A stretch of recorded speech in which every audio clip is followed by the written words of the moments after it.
De 1936 a 1939, no Estado español houbo unha guerra civil, co consecuente chegada do franquismo, unha ditadura que durou até 1975, e da que aínda hoxe en día continuamos a ver a súa pegada. Esta ditadura asasinou moitas persoas e moitas outras tiveron que fuxir ao exilio para non ser asasinadas ou ficar aquí e ser silenciadas. Mas nunca houbo un verdadeiro recoñecemento do que aconteceu. Moitos represores saíron impunes sen ningún tipo de consecuencias, moitas familias de vítimas non saben onde están os seus corpos, nin tiveron unha verdadeira desculpa nunca. Aínda hoxe en día no noso país, na Galiza e en todo o Estado, é difícil falar de franquismo.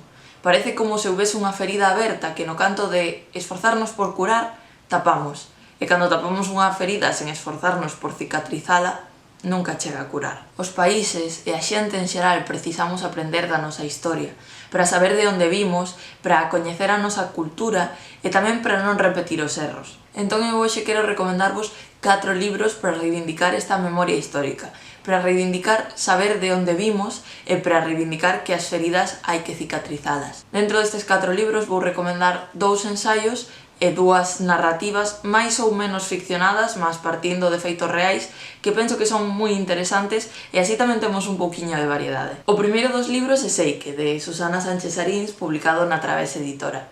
É un libro que poderíamos dicer de narrativa, mas non é 100% unha estrutura de narrativa como estamos acostumados a ler, senón que mistura fragmentos moi pequenos, con repeticións, con incluso partes que poderíamos dicer que se chegan máis á poesía e partes se cadra até máis ensaísticas. Xa só pola técnica é un libro impresionante e é algo que recomendaría ler porque de verdade que sorprende.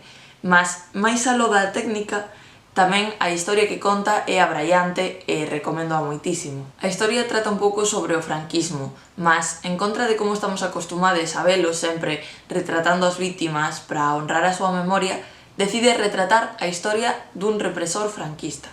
E máis ben a historia dese represor contada a través da historia familiar e do descubrimento do que esa figura do represor franquista fixo. É un punto de vista arriscado porque parte dunha historia real, da historia do que, segundo as testemuñas que se poden topar, foi considerado un dos maiores represores durante o franquismo na área de Ribadumia, Meis, Cambados. E é un punto de vista arriscado non só por mostrar esa outra parte, senón porque a historia ten unha base real. A voz da narradora e a voz da autora fusionanse, porque a historia que se está a contar é a historia do propio tío bisavó de Susana Sánchez Arins. Así, ao longo das páxinas asistimos a un proceso de reflexión sobre a desmemoria, sobre como os culpáveis borraron os seus nomes do rexistro e moitas veces non temos acceso a esa historia de quen realmente exerceu a represión. De verdade que recomendo moito este libro porque é unha historia moi interesante, un punto de vista moi interesante, un xeito de escribilo moi interesante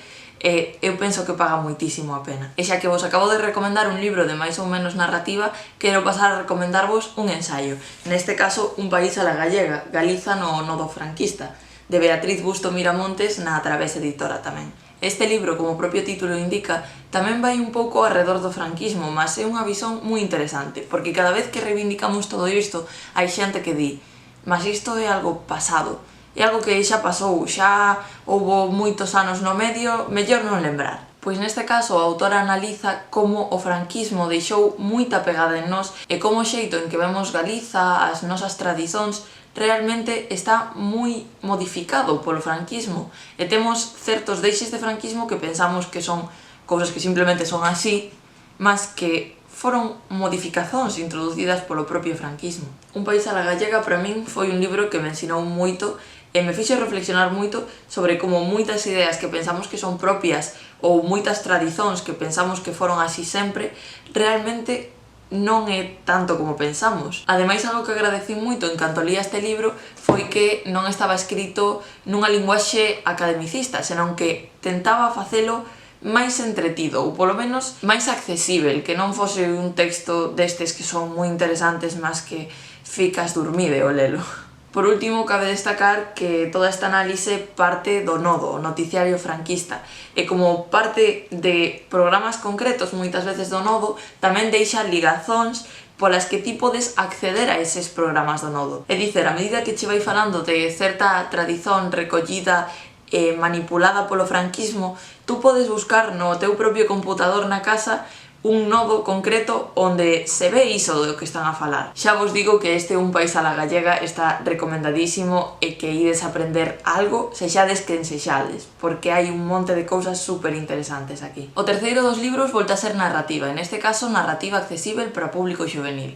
Estou a falar de Memoria do silencio, de Eva Mejuto, publicado en Xerais. Está baseado nunha historia real, aínda que ficcionada, porque non existen suficientes rexistros. Está ambientado en Ribadavia no brao de 1943, durante a Segunda Guerra Mundial, cando aquí aínda estábamos baixo franquismo e cando había nazis pola zona explotando as minas de wolframio. Neste contexto, en que moitas veces descoñecemos a historia des nazis na Galiza, aparecen tres personaxes moi fortes que son tres irmás que existiron realmente, que se dedicaban a pasar xudíes pola fronteira a Portugal para que despois puidesen embarcar até América para escapar do nazismo. Mas non só aparecen estas tres personaxes, porque outra das curiosidades deste libro é os seus pontos de vista, porque novamente ten pontos de vista arriscados, como en Seike. Vemos a importancia moitas veces oculta destas mulleres na historia, que axudan a salvar a vida de miles de persoas xudías, mas tamén vemos outros pontos de vista máis conflitivos, como pode ser o dun propio nazi que chega a Galiza. Este nazi, Gunther, busca ascender na Gestapo e topámolo como un narrador. A min a verdade é que me removeu un pouco por dentro,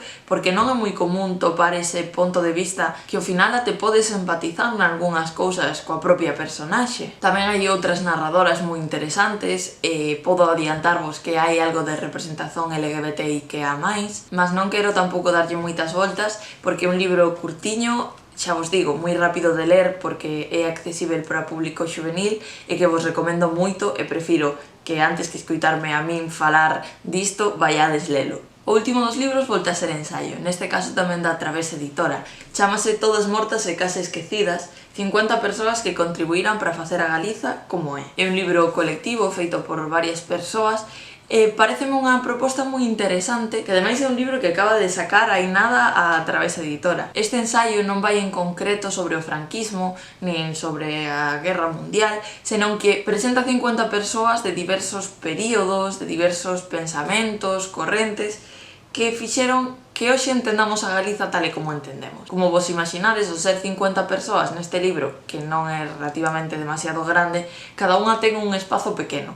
Contanos de xeito resumido a súa vida en unha, dúas ou tres páxinas como moito. Pareceme un libro super interesante para coñecer un pouco máis de historia en xeral, e tamén porque a proposta en sí é como un aperitivo. Eu polo menos entendo así, porque son como pequenos petiscos de información que ti podes ir lendo, non tes por que lelos todos seguidos, senón que un día tes gana de coñecer algo novo e abres o libro por unha páxina aleatoria e se che interesa esa personaxe xa poderás investigar ti pola túa conta máis tarde. E por que incluo este libro nun recompilatorio sobre a memoria histórica, sendo un libro de historia en xeral, e non tratando especificamente sobre o franquismo, como tratan os outros en maior ou menor medida? Pois porque ao final a memoria histórica atinxe un pouco a toda a historia en xeral, mas é certo que temos que facer fincapé nesta parte da nosa historia que é o franquismo, porque están sempre insistindo en que temos que esquecela, e non é así porque a ferida aínda non está fechada. Tamén porque este libro contén algunha pequena biografía de algunha persoa realmente represaliada durante o franquismo, como pode ser a Capirota. Eu cando descobrín que estaba a Capirota neste libro emocioneime, porque para que non nos saibades, a Capirota é Carmen Pesqueira, unha rapaza que era daqui de Marín, de onde eu vivo. A Asociación pola Recuperación da Memoria Histórica de Marín traballa todos os anos en moitos actos, e entre eles sempre fan unha homenaxe a Capirota e outras represaliades durante o franquismo, durante a Guerra Civil, entre os que se topa o meu tío bisavó, por exemplo. E todos os anos nesta homenaxe eu gosto moito de criar algún texto, como pequena homenaxe persoal a esas persoas represaliadas. Dentre eses textos teño un especificamente dedicado a Capirota e para min, xa vos digo, foi emocionante topala neste libro. Porque penso que pode ser bo acabar o vídeo así dun xeito un pouco diferente. Vou vos ler este pequeno texto sobre a Capirota que fixen e que non está publicado en ningures realmente. O único que vos pido é que ao longo desta pequena historia saibades que estes feitos son reais e tamén que vos fixedes na causa de morte que rexistraron cando levaron conta da súa morte, porque é algo Obviamente moi triste e que nos ten que dar moita rabia, mas tamén é algo que eu topo un pouco poético. Non sei, se cadra alguén non lle parece o máis axeitado, mas eu gosto de tomar esta causa da súa morte que puxeron sobre o papel para reivindicar. Chamábase Carmen Pesqueira Domínguez, mas chamábanlle a Capirota. Chamábanlle a Capirota e o seu nome aínda está escrito con tinta vermella na lembranza do noso povo, de nós, que non nos dignamos a esquecela e non queremos esquecela. Chamábanlle a Capirota, mas era coñecida por ser nai solteira dun rapazo que mantiña a base de moita suor e traballo, lavando roupa allea, de relixioses e familias podentes. Cando non ia ao carbón ou ao peirao, lavaba roupa allea debaixo dunha ponte, cantando e loitando por manterse a flote entre auga, xabón e prendas, nunha época en que ser alguén como ela era suficiente motivo como para rematar afogada en vida. Tan linda e tan nai solteira, tan libre, algúns dicían que até republicana. Sí, era fermosa, mas o fermoso nela ia máis aló da apariencia. Gardaba unha refulxencia que non desapareceu nin no seu solpor, nin no momento mesmo en que a obrigaron a apagarse. Nese preciso momento en que comezou outra das 1001, ou moitas máis, desgrazas que inzan a nosa historia. Esa refulxencia foi a que a levou a berrarlles uns falanxistas en pleno agosto de 1936 criminais. Sí, criminais, con todas as súas vogais e consonantes.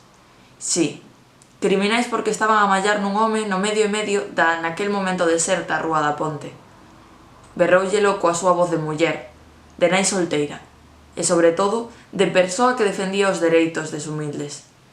E esa mesma voz coa que lle lo berrou foi a que o criminal nazi coñecido como alemán, Bruno Schweiger, e os seus compañeiros recibiron. Esa voz que levaba con ela centos de silencios e que non podían permitir que seguise berrando. Aquela mesma noite capturárona, golpeárona, torturárona, violárona e asasinárona no pozo da revolta. E isto non precisa de metáforas para ser contado, nen de eufemismos ou rimas, porque a verdade do único que precisa é de xustiza. Cortáronlle os peitos e pasearon o seu cadáver por Bueu, para ensinarlle ao pobo en cuxo nome berrara o que lles podería pasar se seguían o seu exemplo.